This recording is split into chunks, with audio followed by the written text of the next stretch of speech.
باہر کے اخبار ان کو کیا کہتے ہیں؟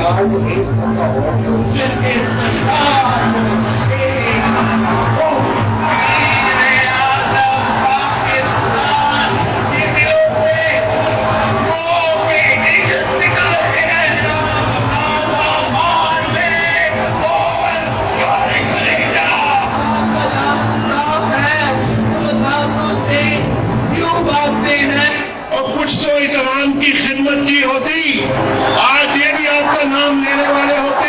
مولوی نواز شریف سمجھیے کہ مولوی اسلام الحق کی سیاست چاہتے ہیں۔ ان کے دلوں میں اپنے نہیں سوچ جو صرف روحانی ہے، اپنے گرمان میں جھانکنے والی باتیں آپ سے کچھ نہیں ہوتا سوائے پائے کھانے کے، سوائے روٹیاں توڑنے کے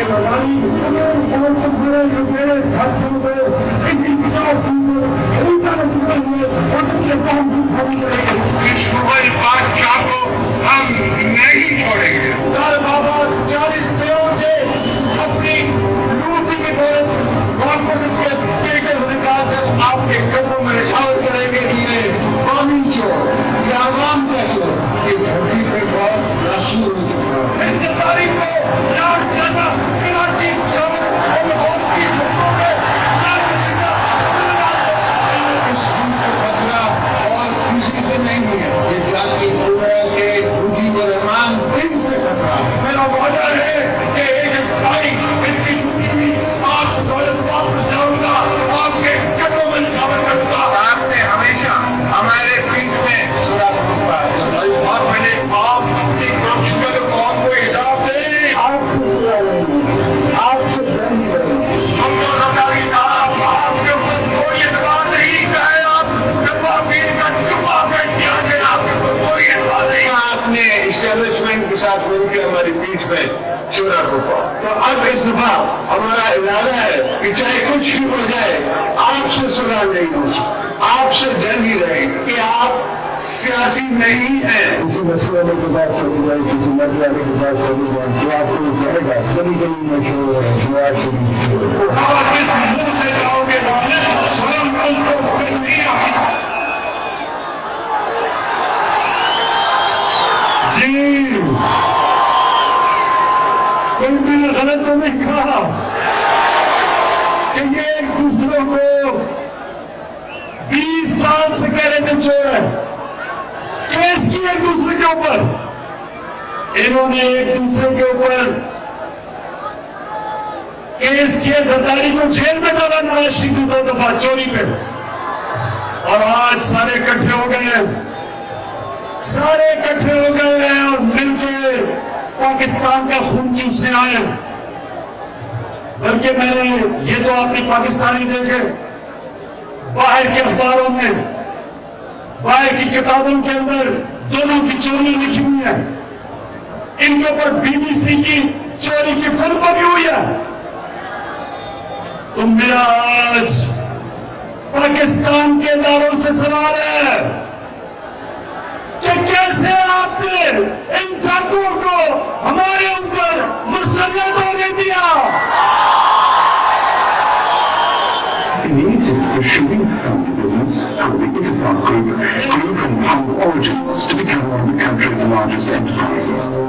With some of the Sharif family mills are now almost derelict, at the start of the 90s they prospered, with methods that were as farcical as they were illegal. What Malik investigated and put before the court were allegations that the family, having moved money out of Pakistan in good times, were now bringing it back when they needed it. یہ ذرا باہر کے اخباروں میں دیکھ لیں کہ pant house finance کا مطلب ڈاکو، یہ دیکھیں سو یہ باہر کے اخباروں میں ان کی چوریاں، باہر کی کتابوں کے اندر ان کی چوریاں کے اوپر لکھا ہوا ہے۔ یہ اس کتاب کے اندر روم سوس کی کتاب سمجھ ذرا کیا لکھا ہوا ہے کہ وہ کہتے ہیں کہ امریکی ایجنسیز نے فون ٹیپ کیا، بلاول بھٹو کو اس کی واجہ بتا رہی ہے کہ کدھر ان کے بینک اکاؤنٹس کے اندر پیسہ رکھا ہوا ہے، بیرونی بینک اکاؤنٹ میں۔ تو میں پھر سوال پوچھتا ہوں، میں اپنے اداروں سے سوال پوچھتا ہوں آج کہ کیا اس ملک میں کرپشن کے خلاف کیا میں نے اکیلے نے ٹھیکہ دیا ہوا ہے؟ کیا یہ آپ کا پاکستان نہیں ہے؟ کیا آپ کو یہ سمجھ نہیں آ رہی کہ جب آپ ملک کے اوپر ڈاکٹروں کو ملک کے خزانے کے اوپر بٹھا دیتے ہیں تو کیا آپ کو یہ پتا نہیں کہ وہ ملک تباہ ہو جاتا ہے؟ انہوں نے آتے ساتھ ہی اچھا ایک اور ذرا سنیے، ابھی میں آپ کو ایک اور چیز بتاتا ہوں کہ انہوں نے اخلاقیات کیسے تباہ کی۔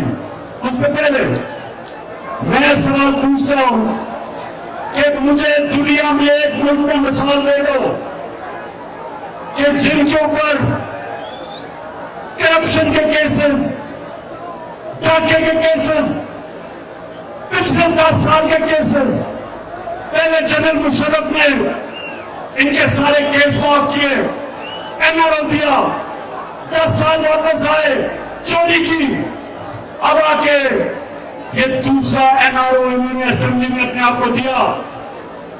کبھی دنیا میں مجھے کسی بنانا ریپبلک میں بتا دے کہ اسمبلی میں انہوں نے نیب کی امینڈمنٹ کر کے 1100 ارب روپیہ معاف کیا ہے، 1100 ارب روپیہ۔ غور سے سنیں، انہوں نے جو امینڈمنٹ کی ہے، انہوں نے نیب کو ختم کر دیا اپنے کیسز بچانے کے لیے۔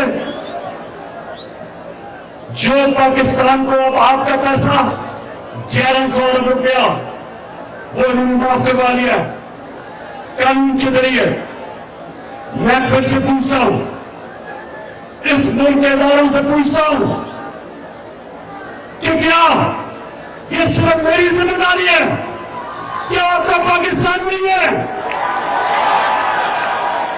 میں اپنی وجہ سے پوچھتا ہوں کہ یہ آپ کا کام ہے قانون کی بالادستی کی حفاظت کرنا، رول آف لا کی حفاظت کرنا پاکستان کی جوڈیشری کا کام ہے۔ میں عدالت میں گیا ہوں، چیلنج کیا میں نے نیب امینڈمنٹس، لیکن میں بڑے احترام سے پوچھتا ہوں کہ کہیں ایسا ہوا ہے آج تک کہ آپ جا کے اپنے کہیں ہوا ہے کہ منصف قاضی بن جائے؟ کیا کہیں ایسا ہوا ہے کہ 16 ارب روپے کے ایف آئی اے کے کیسز شہباز شریف کے اور وہ ایف آئی اے کے اوپر بیٹھ جائے اور اپنی کیسز ختم کروا دے، گواہ مروا دے؟ کہیں دنیا میں ہوا ایسا؟ کہیں ایسا ہوا کہ نیب کی امینڈمنٹس کر کے اس ملک کے قوم کے پیسے 1100 ارب روپے کا ڈاکہ پڑے؟ یہی 1100 ارب روپیہ، یہی 1100 ارب روپیہ پیسے کھا جاتے ہو؟ ٹھہر جاؤ اس کو 1100 ارب روپیہ، اگر یہ اس سے آدھا بھی پیسہ ہم سبسڈیز دے دیں، ہم بجلی کم کر سکتے ہیں، ہم گیس کی قیمت کم کر سکتے ہیں، ہم پیٹرول کی قیمت کم کر سکتے ہیں اور فضل الرحمان کی بھی قیمت کم کر سکتے ہیں۔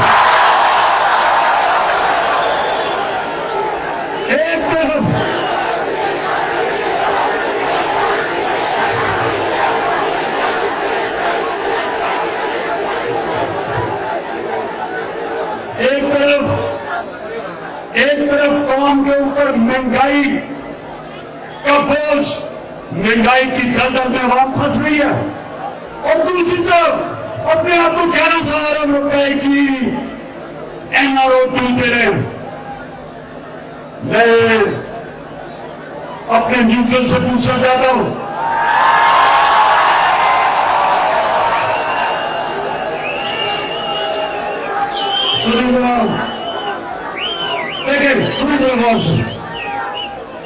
ہمارے دین میں اللہ نے جتنے بھی اپنے پیغمبر بھیجے تھے ان سب نے ایک بات کی تھی کہ آخرت، ہماری آخرت ہماری آخرت اس چیز کے اوپر ہے کہ جتنا اللہ ہمیں دیتا ہے اس کے مطابق ہم انسانیت کی خدمت کیسے کرتے ہیں. جو بھی اللہ کا دین ہے، ہمارا دین، مسیحیوں کا دین، یہودیوں کا، ہندوؤں کا، جس کا بھی دین ہے، ان سب کو ایک ہی پیغام ملا تھا کہ آپ کا دنیا میں امتحان صرف ایک ہوگا کہ جتنا بھی اللہ آپ کو نوازے گا اس سے آپ انسانیت کے لیے کیا کرتے ہیں. عمران خان سے جب اپنے اللہ رب کے سامنے کھڑا ہوں گا، وہ کہے گا میں نے تمہیں اتنی شہرت دی، کھیلوں کی گراؤنڈوں میں اتنی شہرت دی، بتاؤ تم نے اس شہرت سے انسانوں کو کیا خدمت کی.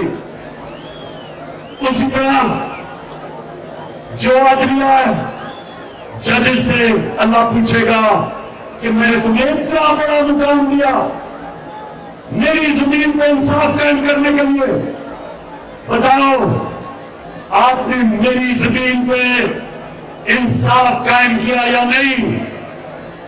کیا آپ نے کمزور کو طاقتور سے تحفظ دیا یا نہیں؟ کیا آپ طاقتور کو قانون کے نیچے لے کے آئے یا نہیں؟ وہ پوچھیں گے آپ سے کہ میرے نبی صلی اللہ علیہ وسلم نے تقریباً 1500 سال پہلے کہا تھا کہ وہ قوم تباہ ہو جاتی ہے جدھر چھوٹا چور جیل میں جاتا ہے اور بڑا ڈاکو NRO لے لیتا ہے، وہ قوم تباہ ہو جاتی ہے. یہ 1500 سال پہلے میرے نبی نے کہہ دیا تھا.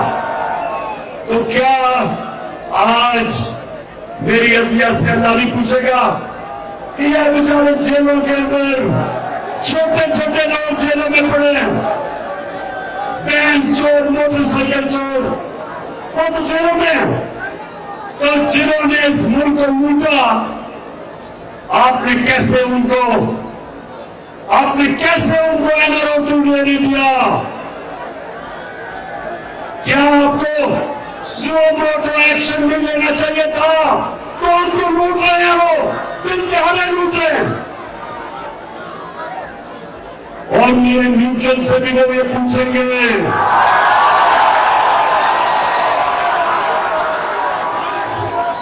اللہ کہے گا کہ نیوٹرلز، بڑی اچھی بات آپ نے کی کہ آپ سے نیوٹرل رہنا چاہتے ہیں، بہت اچھی بات کی آپ نے، لیکن طاقت آپ کے پاس ہے، طاقت تو آپ کے پاس ہے. کیسے آپ نے ان چوروں کو ملک کے اوپر مسلط ہونے دیا؟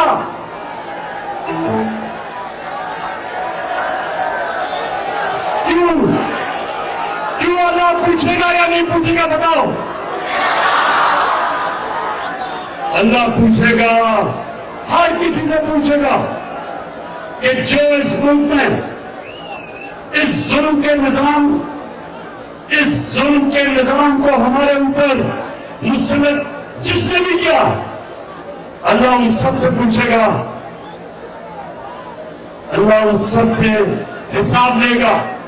مالک یوم الدین ہے اللہ، انصاف کا خدا ہے کہ کمزور لوگ جیل میں، چھوٹے چور جیل میں، اور بڑے چور ہمارے اوپر مسلط کیے.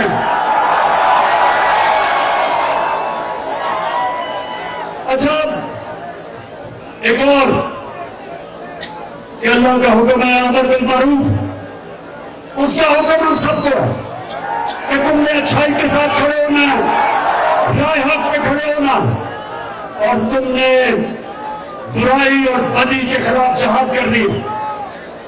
اللہ کا حکم ہے کہ تمہیں اجازت بھی نہیں نیوٹرل ہونے کی. اچھائی اور برائی کے بیچ میں آپ نے فیصلہ کرنا ہے. کہ جو آج اوپر لوگ بیٹھے ہوئے ہیں، سب سے بڑا ظلم چوری کے علاوہ وہ اس ملک کی اخلاقیات تباہ کر رہے ہیں، اچھے برے کی تمیز ختم کر رہے ہیں.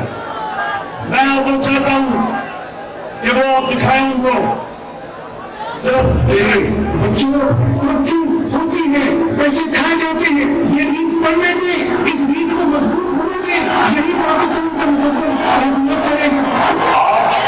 جو سب سے بڑا سبق ہے وہ یہ ہے کہ آپ کو میں دنیا میں بہت سے ممالک دکھا سکتا ہوں کہ جنہوں نے ہماری جتنی کرپشن کے باوجود ترقی کر لی ہے. اب ساتھ ہی آمدن کے مطابق نہیں تو تمہیں اس سے کیا؟ نواز شریف کی پھر عدلیہ میں نکتہ چینی.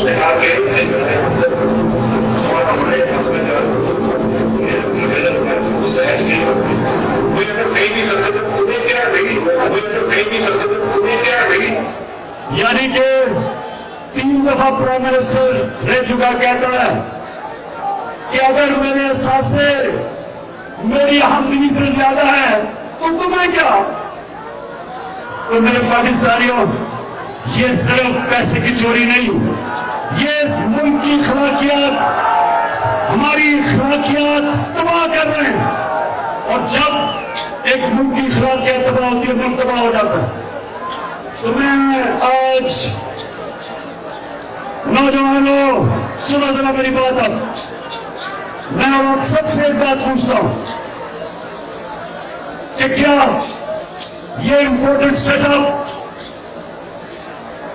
کیا یہ پاکستان کے اوپر جو مسلط کیا گیا، ذرا آج ہاتھ کھڑا کر کے بتائیں کہ کیا آپ اس کے خلاف جدوجہد کریں گے؟ ہاتھ کھڑا کر کے بتائیں. اور میں یہ چاہتا ہوں سب دیکھ لیں. میرے پاکستانیوں، آپ پورا من جدوجہد کے لیے تیار ہیں؟ پھر کھڑے کر کے ہاتھ پڑھیں. میں چاہتا ہوں یہ سب دیکھ لیں، میرے ملک کے سارے لوگ دیکھ لیں کہ یہ ملک ان چوروں کو تسلیم نہیں کرنے لگا. آپ جو مرضی کر لیں، جس طرح لوگوں کو ڈرایا جا رہا ہے. ایاز امین کو میں بات کرنا چاہتا ہوں. ایاز امین کو میں 35 سال سے جانتا ہوں. میرے اس نے تنقید کی، میرے مذاق اڑایا اس نے ان 35 سالوں میں، لیکن میں نے ہمیشہ ایاز امین کی عزت کی، کیونکہ اس نے کبھی اپنے ضمیر کا سودا نہیں کیا. وہ ایک سچا آدمی ہے، وہ ایک ایسا دانشور ہے جو ایک قوم کا اثاثہ ہوتا ہے. اس کو کوئی لفافہ خرید نہیں سکتا. ایاز امین وہ آدمی ہے جو اپنی پوری کوشش کرتا ہے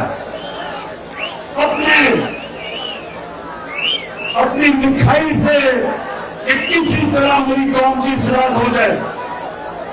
تو جو اسے کل جس طرح اس کے اوپر تشدد کیا گیا، میں آج اس پلیٹ فارم سے ایک تو اس کی سخت مذمت کرتا ہوں، اور میں دوسرا آپ کو پیغام دیتا ہوں کہ اگر کسی کے خلاف خیال ہے کہ لوگوں کو اس طرح خوف دلوا کے آپ ان چوروں کو ہمارے پر مسلط کریں گے، کبھی اس غلط فہمی میں نہ رہنا. جو بھی یہ سمجھ رہا وہ پاکستانی قوم کو نہیں جانتا، بلکہ یہ قوم اور زیادہ غصے میں آئے گی. اور اس کا آخر میں ملک کو نقصان ہوگا. جو آج صحافیوں سے ہو رہا ہے، عمران ریاض کے اوپر FIR کاٹی ہوئی ہے، صابر شاکر ملک سے باہر گیا ہوا ہے، سمیر ابراہیم کے اوپر FIR. یعنی یہ کیا اس ملک میں کیا پیغام دیا جا رہا ہے؟ کیا یہ غدار ہے؟ یہ وہ لوگ ہیں جو ساری قوم جانتی ہے کہ اپنے ضمیر کا سودا نہیں کرتا. یہ وہ لوگ ہیں جو اس ملک کی اس بات کے لیے اپنے قلم کو استعمال کرتے، اپنی آواز کو استعمال کرتے. تو میں اپنے اداروں کو پیغام دینا چاہتا ہوں کہ یہ جو حکومت کوشش کر رہی ہے، اس سے یہ رکنے نہیں لگا. ہم سب کے اوپر FIR کاٹی ہوئی ہے. میرے اوپر تو 13-14 FIR ہے، میری پارٹی کے اوپر دہشت گردی کے کیسز ہیں. اس سے کوئی ڈرنا نہیں لگا.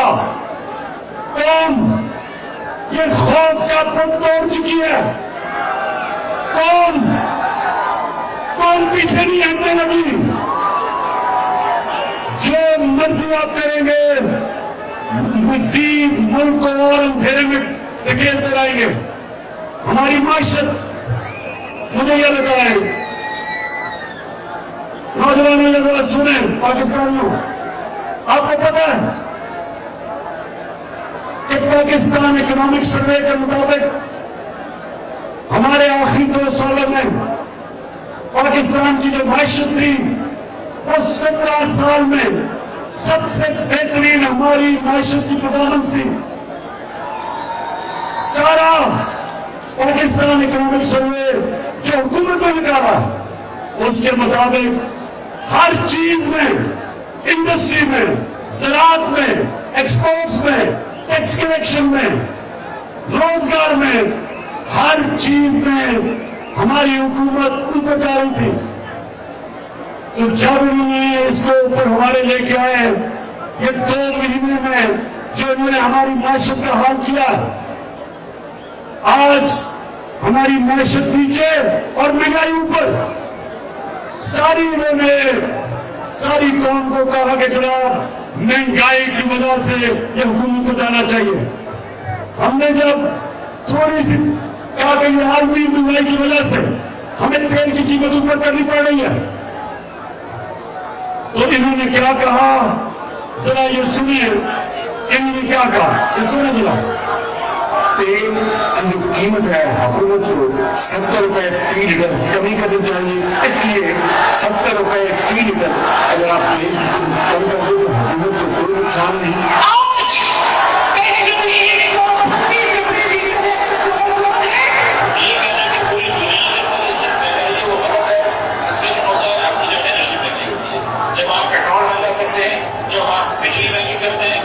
روپے فی لیٹر پیٹرول کی قیمت میں اضافہ عوام کے لیے مہنگائی کی لہر لے کر آئے گا.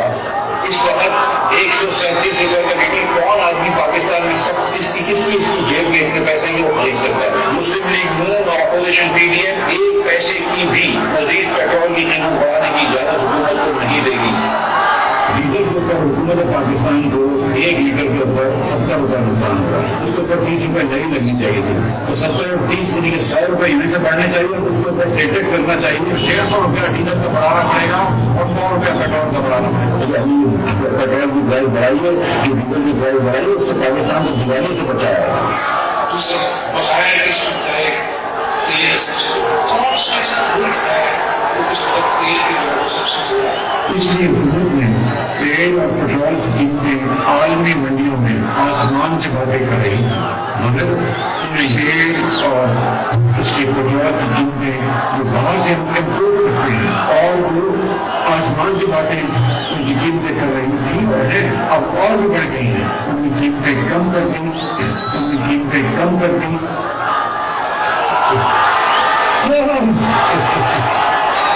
اللہ حق ہے, سچ کا خدا ہے. پہلے کہہ رہے تھے کہ جی تیل 12 روپے تیل بڑھایا, تیل کی قیمت بہت زیادہ مہنگائی کر دی, اور اقتدار میں آ کے کہتے جی انہوں نے تو تیل کی پیٹرول کی قیمت کم کی ہوئی تھی. پہلے کہہ رہے تھے میں یہ صرف آپ کے سامنے یہ پلے کر رہا ہوں کہ کیونکہ مہنگائی ان کا مسئلہ نہیں تھا, مہنگائی مسئلہ نہیں تھا, انہوں نے اپنی چوری بچھالی تھی, انہوں نے نہ تھا. اور یہ آپ دیکھ لیں کہ آج انہوں نے جو قیمتیں بڑھائی ہیں کہتے جی IMF ہے. آپ کو تو IMF صرف 2 مہینے تک رہا ہے.